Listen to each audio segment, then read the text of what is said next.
अस्सलाम वालेकुम। उम्मीद है आप लोग ठीक हैं, खैरियत से हैं। खुदा की ज़ात आप लोगों को अपने हिफ्ज़ व अमान में रखे।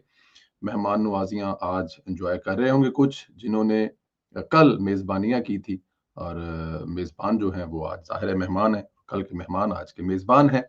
यही चलता है, यही कल्चर है। खुदा की ज़ात आप लोगों को अपने हिफ्ज़ व अमान में रखे। दुआएँ हमेशा आपके साथ हैं।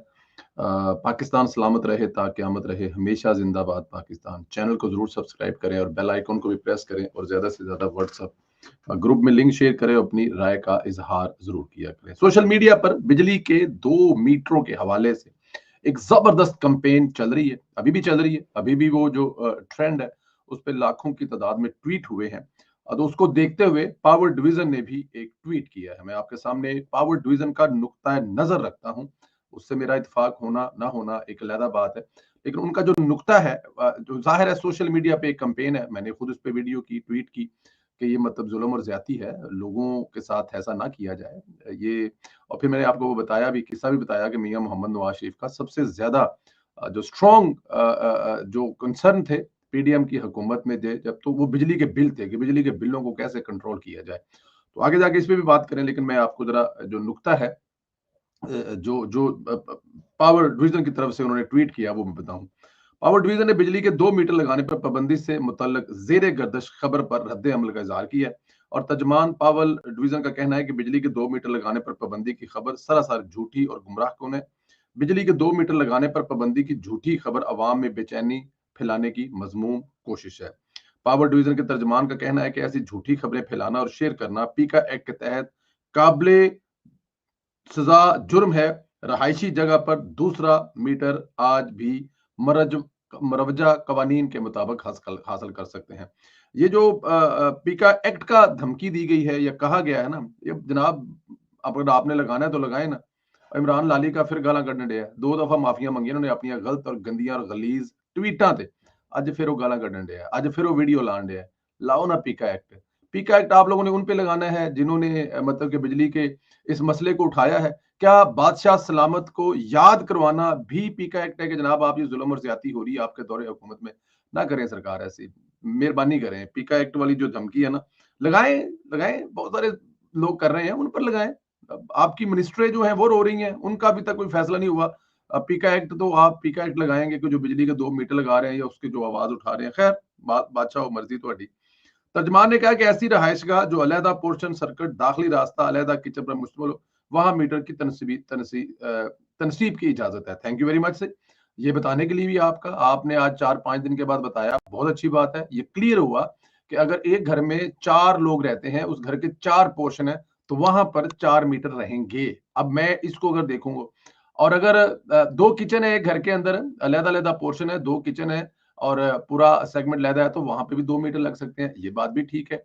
हम इस बात पे भी एप्रिसिएशन है कि मतलब कि अन्य वहां मीटर नहीं कुटी जा रहे कि एडा बड़ा घर है तो मीटर 4 लगे ने, वहां पे वो लगे रहेंगे। ये अच्छी बात है। तर्जमान पावर डिवीजन का कहना है कि बिजली के नाजायज इस्तेमाल सब्सिडी के गलत फायदे को रोकने के लिए कानून में पहले भी मौजूद है और अब भी मुकम्मल तौर पर नाफिज अमल है। बिजली के मीटर की दुरुस्त और शफाफ इस्तेमाल बिजली की तकसीम कार कंपनियों से तावन करें। अच्छा, ये जो सब्सिडी है ना, इसका जो गलत इस्तेमाल है ना, इस पे तो मुंह ना ही खोले तो बेहतर है। जो गलत इस्तेमाल हो रहा है ना, मतलब कि ब्यूरोक्रेट से लेकर और बड़े बड़े अफसरों से लेकर, मुल्क चलाने वालों के लेकर और फिर पार्लियामेंट से लेकर और फिर पता नहीं कहाँ कहाँ और बिजली के मुलाजमों से लेकर जो सब्सिडी का इस्तेमाल हो रहा है, इस पे तो मुंह ना ही खोले तो बेहतर है। तो अगर किसी गरीब ने मतलब आपका जो 200 यूनिट तक बिजली का मीटर चलता है, उसका बिल जो इतना आता है और जैसे ही वो 201 होता है तो वो 3 गुना बिल ज्यादा जो बढ़ जाता है। उस पे मतलब एक मजदूर है, एक आम इंसान है, उसने अगर 2 मीटर लगवा के उसने कोशिश की है कि उसका बिजली का बिल जो है वो 200 मीटर ऊपर भी जाए, तो कम से कम 4 से अंडर है, तो उसको जरा थोड़ा सा बेहतर बिल देना जाएगा। तो और आपकी नजर में ये जुर्म है तो हाँ, तो बिल्कुल ठीक है, आप सही कह रहे हैं, जुर्म है। तो फिर कोई ऐसा इंतजाम करें, कोई ऐसा कानून बनाए कि ये 200 जो ये जुल्म और ज्यादती क्या है नहीं कि 200 यूनिट तक तो आपका बिल जो है वो 2000 है या 4000 है, और जैसे ये 201 यूनिट होगा तो आपका बिल 10,000 होगा, 2000 से। ये भी तो ज्यादती है ना। इस पे भी तो कोई होना चाहिए ना कि मतलब आप उसको 1 2 3 क्यों बढ़ा रहे हैं, उसको मतलब बढ़ाएं। 201 है तो उसका इतना लगेगा, मतलब 4000 बिल आता है, अगर उसे 300 यूनिट चल गया तो 4000 की जगह पे नॉर्मल जो है वो 2000 आना है, लेकिन आप 2500 ले लें, ऊपर वाले 100 का 500 रुपए पर ले रहे।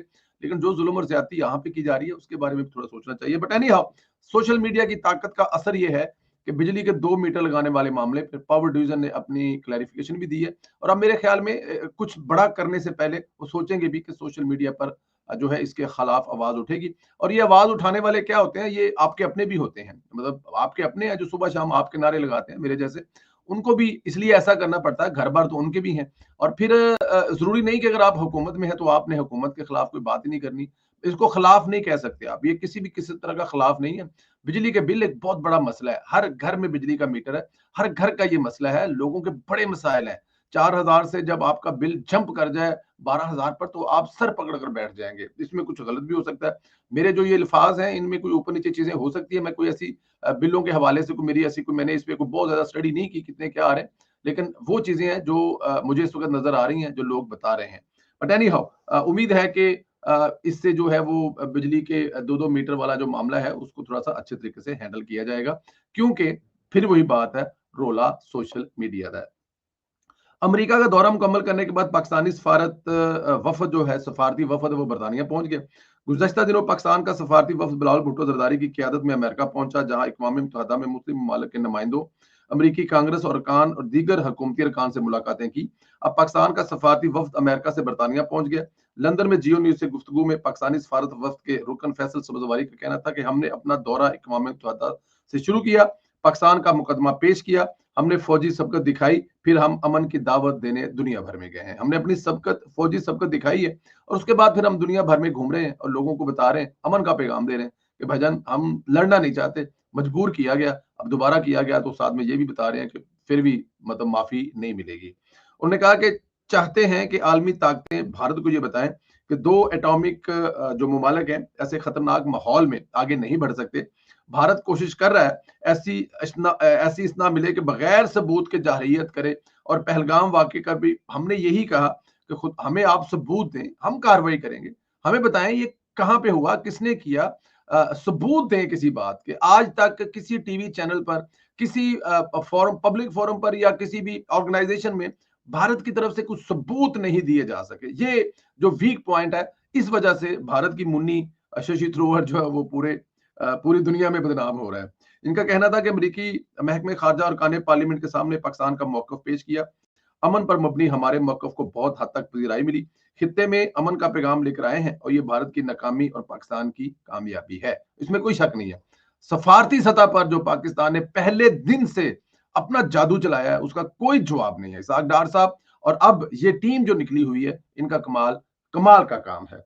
पीटीआई को शायद पता ही नहीं कि अब बहुत कुछ बदल गया है। भारत से जंग जीतने के बाद ये लोग गैर मुतलका हो चुके हैं, रियासत की पॉलिसी भी हार्ड हो चुकी है। अब रियासत हार्ड का तस्वर आहिस्ता आहिस्ता नजर आएगा, लेकिन ये अपनी पुरानी रवश पर ही है।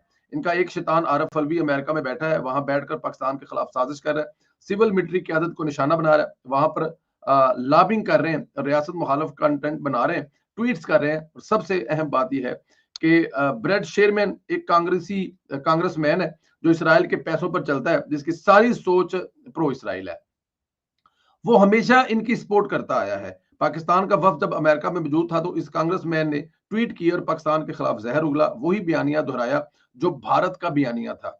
मुकम्मल भारतीय लॉबिंग पर काम कर रहा है। यहाँ सवाल यह है कि एक ही जगह है, फंडिंग की जाती है और लाइन भी एक ही है। अब अंदाजा करें, ये वही ब्रेड शेरमैन है जिसकी फ्री इमरान खान की ट्वीट्स आती रही, जिसको पीटीआई इस्तेमाल करती रही। देखें, आरफ अलवी साहब जो है ना, असल में चीज ये है कि जब आप एक हद से क्रॉस कर जाए तो फिर आपका कोई इलाज नहीं होता।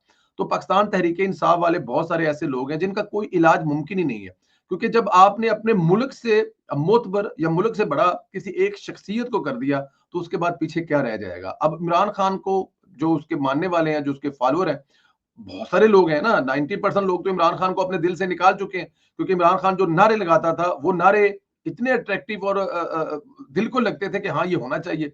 वो नहीं हुआ, लोगों ने रिजेक्ट कर दिया। लेकिन बहुत सारे ऐसे लोग हैं जिनकी रोजियां रोटियां इमरान खान के साथ लगी हुई हैं, या फिर वो ज़हनी दिमागी तौर पे एक लीडर से उनको आगे कुछ और मानना जिन्होंने शुरू कर दिया है, तो वहां पर आकर फिर मसाइल तो पैदा होंगे। और यही कुछ हो रहा है पाकिस्तान तहरीक इंसाफ के लोगों से, और डॉक्टर अलवी के साथ भी यही कुछ हो रहा है कि वो, आप उसको पता है कि जिस दिन पीछे हटेगा वो धीरे धीरे हो जाएगा। हालांकि मेरे ख्याल में जब आपने पाकिस्तान के एज अ सदर के तौर पर अपनी खिदमात सरंजाम दे दी हैं, तो उसके बाद आपको और क्या चाहिए? आप मजीद एमएनए एमपी का इलेक्शन लड़कर क्या बन लेंगे, क्या अचीव कर लेंगे? सदर से ज्यादा वजीर आजम तो बन भी नहीं जाएंगे, तो फिर और आपको क्या चाहिए था? बट लेकिन जहां पे लानत है, वही मुल्तान वाले दोस्त की बात याद होगी, लानत किते वहदी होवे तो शक्ल वेख के साहब की कहते इडी वहने नजदीक पैंदी पई है, बस एक ही फिर होता जी। खैर, इधर पीटीआई ने रियासत के बड़े अहम किरदारों के खिलाफ एक फेक न्यूज का धंधा शुरू कर दिया। पहले डिप्टी वज़ीर आज़म से मुतल्लिक एक जेली पोस्टर जो है वो बनाया गया इसहाक डार से मुतल्लिक, जिसमें कहा गया कि वो उसमें साबित ये किया गया कि वो इसहाक डार साहब के इसहाक डार साहब जो है वो इसराइल के हक में बात कर रहे हैं, ऐसा पोस्टर पर, जेली पोस्टर पर बताया गया। अब उन्होंने वज़ीर इत्तलात अता तारड़ से वही बातें मंसूब की हैं, मकसद एक ही है, अवाम को गुमराह करना। लेकिन मैं यहाँ पे आपको ये समझना ये है कि ये लम्हा मौजूद है, जो दूसरों पर इल्जामात लगा रहे होते हैं, वो ये सब कुछ खुद कर रहे होते हैं। अब मुझे जरा ये एक बात बताएं, इस वक्त पिछले जो जंग का पूरा एक सेशन था, उसमें सबसे ज्यादा किन दो लोगों ने जो है वक्त डाला हुआ था? मीडिया पर अता तारड़ साहब ने हिंदुस्तान को दिन, बल्कि मैं आपको एक बात बताऊं जो कि नहीं बतानी चाहिए या बता देनी चाहिए, जहां पर इस्लामाबाद में अता तारड़ साहब रहते थे, वहां पर भी अटैक हुआ दौरान जंग के दिनों में। अब ये बात जाहिर है सबके सामने नहीं है, ओपन नहीं हुई, लेकिन चले अब मैं इसको आप आई डोंट नो ये कितनी छुपी हुई है, कितनी छुपाई हुई है, लेकिन मीडिया पे तो कभी ये बात नहीं आई। लेकिन जिस जगह पे वो उन्हें अपनी जगह भी चेंज करनी पड़ी अता तारड़ साहब को, तो ये उस लेवल तक अता तारड़ से खायफ थे हिंदुस्तान वाले, ठीक है जी। फिर उसके बाद सफारती सतह पर जो काम इसहाक डार ने किया था, किसको तकलीफ थी? इंडिया को। और इंडिया को इन दो लोगों ने जो दिन में तारे दिखाए हैं, ये जो जंग जीती है, जिसमें हम अहमद शरीफ साहब का और अता तारड़ का नाम लेते हैं, अहमद शरीफ साहब का और फिर साथ में इसहाक डार का नाम लेते हैं, इसलिए नाम लेते हैं कि इन लोगों ने उस जंग में वो किरदार अदा किया है जो कभी भुलाया नहीं जा सकता। तो तकलीफ किसको होनी चाहिए? पेट में दर्द किसके होने चाहिए? हिंदुस्तान के, क्योंकि हमने हिंदुस्तान को इन दो लोगों ने हिंदुस्तान को दिन में तारे दिखाए हैं। लेकिन रोल कौन किरदार अदा कर रहे हैं? ये फेक न्यूज फैलाकर अपने, अब देखे ना वो मतीन, तारक मतीन है, जिसके ऊपर भाई के बारे में कोई इल्जाम है कि उसने भाई की जायदाद के लिए भाई को मारा या वट इल्जाम है, मुझे नहीं पता, मैं अपने पास से ये बात नहीं कर रहा, सोशल मीडिया पर उस पर एक इल्जाम लगता है, तो ये वो खुद भी कभी उन्होंने इसको क्लियर नहीं किया। तो उन लोगों ने इस ट्वीट को, इस तस्वीर को ट्वीट किया, मतलब तकलीफ भारत को है। इन दो लोगों ने, अता तारड़ ने और इसहाक डार ने, मुसलसल जलील किया है, दुनिया भर में उनको इबरत का निशान बना दिया भारत को। और भारत का बदला कौन ले रहे हैं? पाकिस्तान तहरीक इंसाफ वाले। तो फिर जब हम ये बात करते हैं तो फिर लोगों को बहुत तकलीफ होती है कि हम लोग पाकिस्तान की एक जमात को, सियासी जमात को भारत के साथ मिलाते हैं। तो भाई आप खुद देख लो, तकलीफ भारत को है, बदला जो है पाकिस्तान तहरीक इंसाफ ले रही है, लेकिन होगा कुछ नहीं। जब ये, मैं फिर ये बता रहा हूँ, ये जो इल्फाज इन पोस्टरों पे लिखे होते हैं ना, जो इनके जो इसहाक डार साहब और अता तारड़ साहब से मंसूब होते हैं, असल में वो जो सोच होती है, मैंने कल वो ट्वीट भी की थी, असल में जो सोच होती है वो पाकिस्तान तहरीक इंसाफ की सोच होती है। अल्लाह पाक आप लोगों को अपने ईमान में रखे। इंशाल्लाह अगले वीलॉग में फिर आपसे बात होगी। खुश रहें, आबाद रहें। अल्लाह पाक आप लोगों को इसी तरह अपने हिफ्ज़ ईमान में रखे। चैनल को जरूर सब्सक्राइब करें, बेल आइकन को प्रेस करें, ज्यादा से ज्यादा व्हाट्सएप ग्रुपों में लिंक शेयर करें, राय का इजहार जरूर करें। और ये जो जेली खबरें बुलाकर फैलाने वाला काम है, जो फायदा तो भारत को दे रही है लेकिन कर पाकिस्तान तहरीक इंसाफ है, इस पर अपना जो राय है वो जरूर दीजिएगा। Thank you very much.